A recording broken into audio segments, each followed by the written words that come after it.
Kemudian catatan yang kedua, perumpamaan hati sebagai cermin.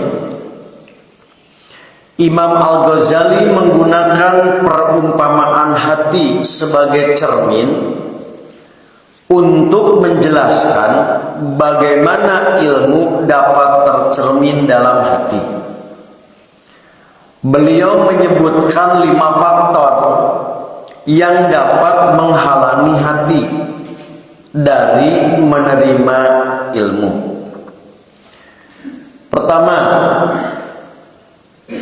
kekurangan bawaan hati, seperti cermin yang belum dipoles, hati yang belum matang, seperti halnya hati anak kecil, tidak dapat menerima ilmu.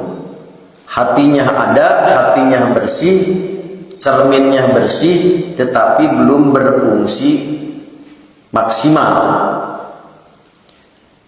Yang kedua, penghalang berikutnya yaitu kotoran dosa. Seperti cermin yang kotor, hati yang dipenuhi dosa tidak dapat memantulkan kebenaran. Yang ketiga, arah yang salah. Seperti cermin yang tidak diarahkan ke objek, demikian juga hati yang tidak fokus pada kebenaran tidak dapat menerima ilmu. Kemudian penghalang keempat, penghalang eksternal, seperti kain yang menutupi cermin. Nah, keyakinan yang salah atau prasangka dapat menghalangi hati dari menerima kebenaran. Kemudian penghalang yang terakhir yaitu ketidaktahuan tentang cara mencari ilmu. Jadi kalau dalam bahasa ilmiah itu, selain tadi harus dibersihkan hatinya, ada penghalang, tidak benar letaknya gitu Bu.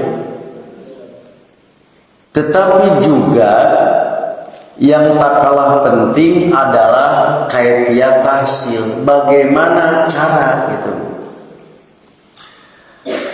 Ini seperti seseorang punya cermin, cerminnya sudah didapat, cerminnya sudah dimiliki, tapi tak tahu cara menggunakan cermin. Ketidaktahuan tentang metode belajar dapat menghalangi seseorang dari memperoleh ilmu.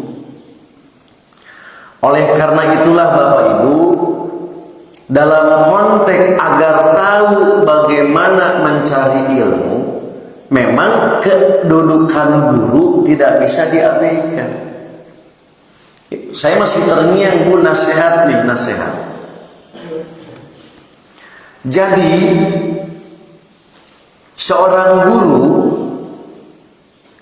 pada dasarnya bukan mentransfer konten ilmu, tapi terkadang guru itu mengajarkan kunci.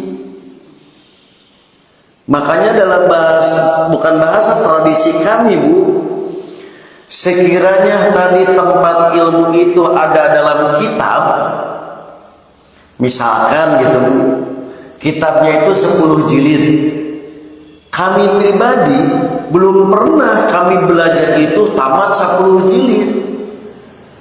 Maka sekiranya menurut guru sudah cukup kunci untuk belajarnya didapat, tuluy kene kusorangan gitu. Nah, dalam kerangka ini terkadang seorang belajar tanpa bimbingan guru boleh jadi salah jalan atau boleh jadi menjadi tersesat. Nah itulah Bapak Ibu, ada orang yang lila gitu Bu belajar nanti, bukan bodoh, tapi tidak tahu bagaimana cara yang cepat. Karena Amin Muhtar mampu 15 tahun gitu, ibu mah 15 menit. Karena apa? Lain pinter-pinter deh, tahu cara ilmu gitu.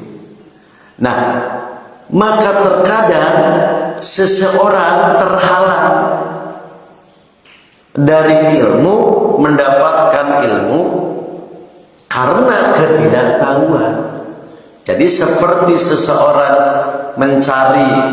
ingin memperoleh cermin, ingin mendapatkan cermin, ingin punya cermin sudah dimiliki, tapi tidak tahu tutorialnya gitu. Tidak tahu manual book, gitu. Nah itulah kurang lebih perumpamaan hati sebagai cermin yang diterangkan oleh Imam Al-Ghazali.